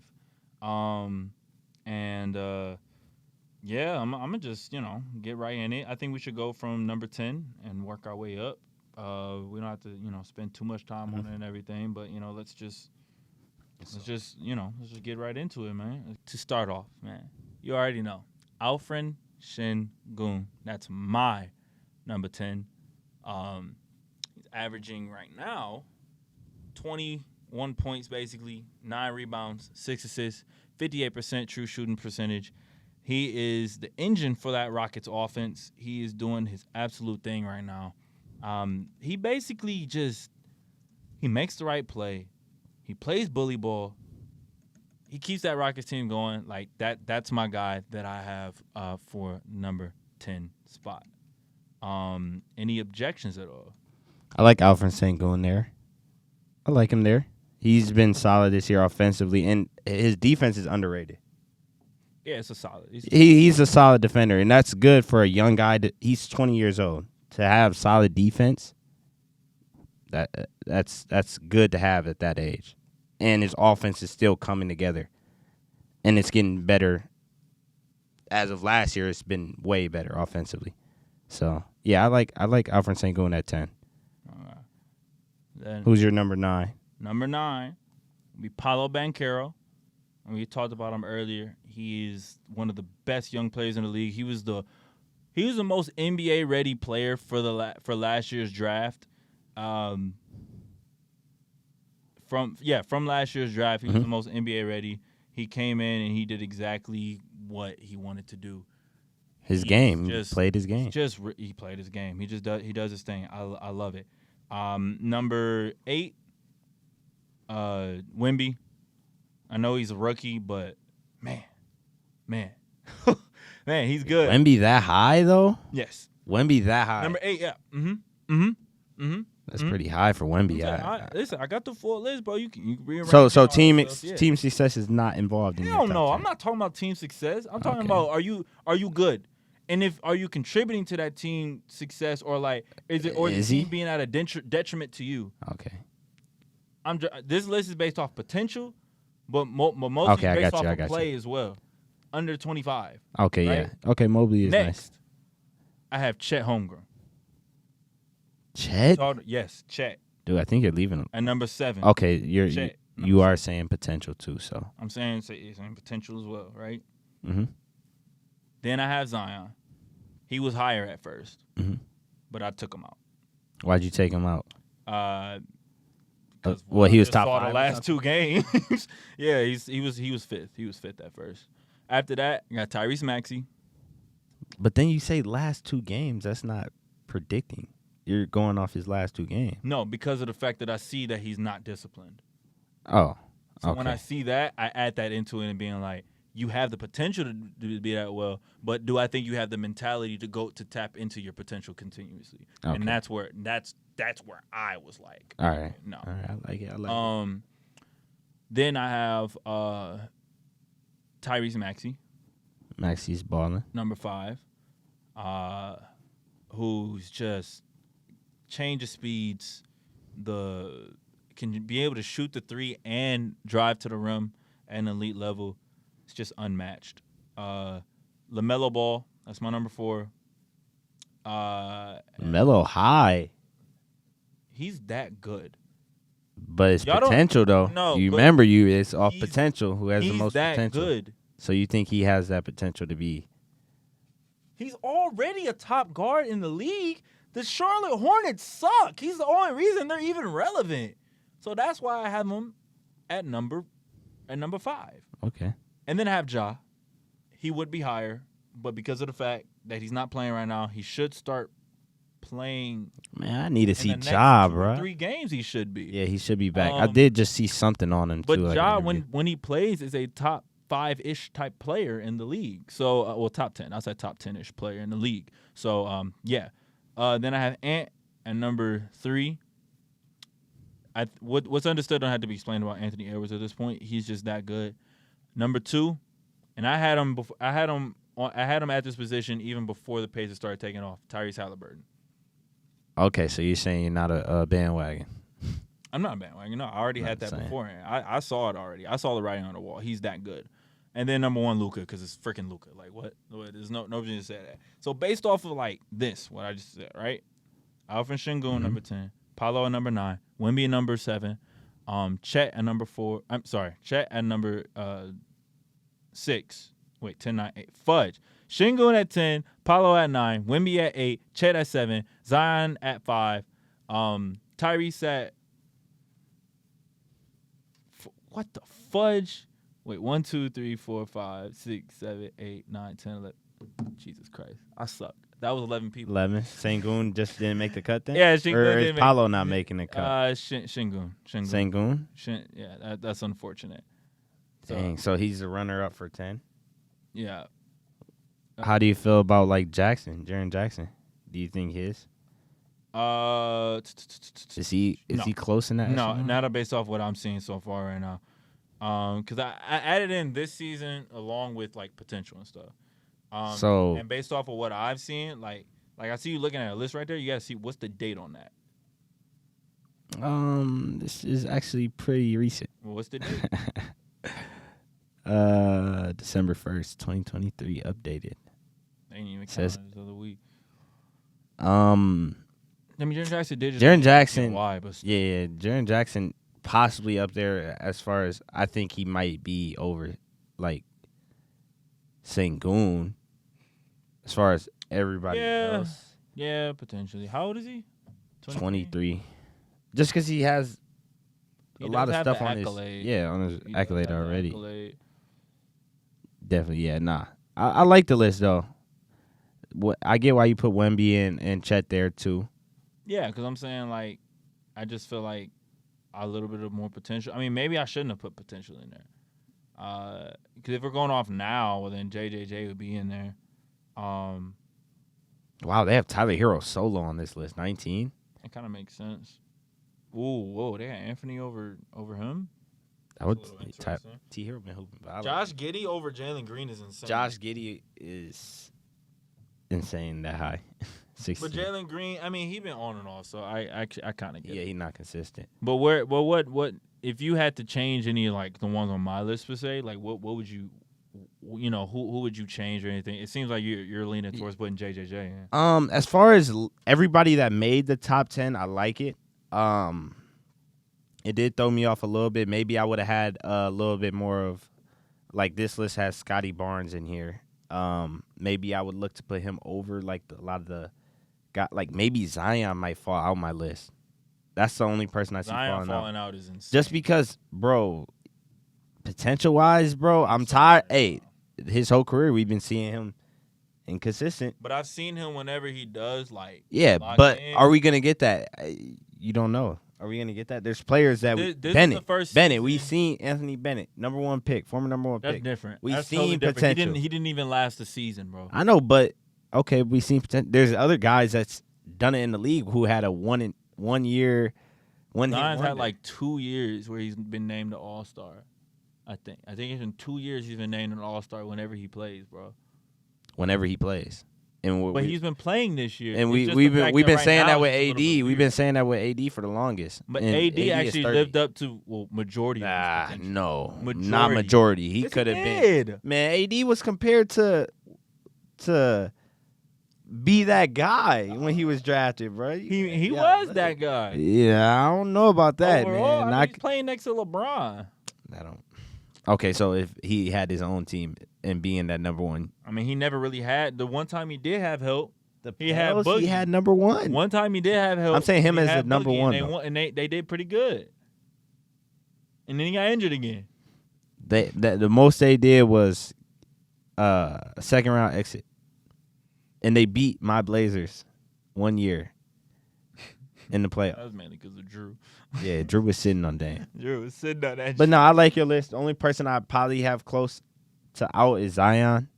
He might fall into that 10 range just because of the fact that, like you said, with Jaren Jackson, who was it that you said wasn't disciplined? Jaren Jackson, right? Yeah. No, it was somebody. No, I said Zion's not disciplined. Oh yeah. In terms of his his worst 2 games. Fitness. Yeah, exactly. You just said it. His discipline. So it bumped him down though. But yeah, I could definitely see JJJ potentially being on here as well. I could see Chet, Wemby, and Paolo possibly over them. Over Zion. I'm not gonna lie though, Chet is so good, bro. Like I don't think people realize how good he is. Like, he's smart, bro. Disciplined. A lot of the players, a lot of the young players now, they're getting a lot of them are smart. Like seasoned, dude. Yeah. They get it done right away. They're getting done right away, man. But then moving on real quick, like top 5 rookies right now. Like that's another just quick little big thing as we close out. Mm-hmm. And for me, just name them out right away. I got Chet, Wemby, Sar Thompson, Jaime Jaquez, and then Jordan Hawkins. Jordan Hawkins might have to move now because of the fact that he's not gonna be playing as much anymore. So yeah, CJ is back. Jose, so is Jose, but, Trey Murphy. But Asar is still doing his thing. Wemby and Chet was understood. So who takes 5? 5. Derek Lively. Derek Lively. Derek Lively. I would have Derek Lively over Jordan Hawkins. Jordan Hawkins and Jaime Jaquez. Yeah, I was gonna say just because he's been playing so solid. It doesn't show, he plays but his role, bro. Yeah, he plays his role. Role, man. He reminds me of like JaVale McGee, obviously a lot taller, but he just solid. They don't know how to. Okay, Derek Lively. Like, come on now, let's not be stupid. Henry. No, I said Derek Lively. All right, bro. Now they just pissed me off. Yeah, no more stat muse. I want no more stat muse. Yeah, Derek. That's a. Oh, is this something? Yeah. Okay, here it is. Got the name right. Not trying to show me him, bro. Kyrie they just went out and said Kyrie 8.7 points, 8 rebounds. Kyrie just avoided a serious injury. They just thankfully I saw that as well. I'm glad he's good. Whoa, bro! Derek Lively was born in 2004. Damn, I'm old. Bro, we older than the youngest NBA players now. I mean, well, I've been older than some for a while now. Yeah, you've been older than them for about a couple years now. I mean, I'm 22, so I don't know. I guess when you put it in perspective, like these are like the guys I'm talking about now. Like it's not like they're older than me and I'm talking to them. Like I'm the same age. Like I think Tyrese is, it's like 24. I think. Tyrese Halliburton is 24? No way. He's like 23, 22. He's 23. He's 1 year older than me. Like he's literally like we could be bros for 2000. Like we could be like really cool. Like I probably like seen him around Wisconsin on accident one time. Like yeah. Like like it's like that type of thing. Actually, hold up. How old is Tyrese Maxey? Because I'm curious. He is also 23. He is too. Yeah, and these are some of the best players in the league. That's crazy. You think you could give Tyrese Maxey buckets? A bucket? I can get him a bucket, bro. I get a bucket on him. I don't think you get a bucket on Tyrese Maxey. I get a bucket on anybody. I get a bucket on anybody. I think I could get a bucket on Maxey. Bro, respectfully, again, I feel like I can get a bucket on anybody. If I'm given the opportunity, I can get Doing one bucket. What? I can get one bucket. Doing what? I get one bucket, bro. Doing what? What is that bucket? How is that bucket looking? Bro, I know I can create separation. Anyways. I can give me a rebound if I need to put it back up. Anyways. I know what I'm doing, man. No. I'm good. But that about closes it out for Keep It a Mill pod. Let us know who are your top rookies, who are your top top 10 under 25. You gotta get a little rhythm to it. How do y'all like the in-season tournament so far? Let us all know about all your things down in the comments below. And anything you want to say, Trey? Let us know down below. Video suggestions too. Let us know what you guys want to see. And yeah, that's pretty much it. Oh, that's it? Yeah. Well, what's up then? Well, thank y'all. Appreciate y'all. Follow the Instagram. Follow the TikTok. Subscribe to the YouTube. Hit that notification bell. What's your and all that stuff. What's your outro? You got to get a singing outro, bro. I'm not doing that. You got to get a singing outro. That's for the beginning. That's only for the beginning, bro. We got to see a singing outro. Catch you later, my boys and my girls. Peace.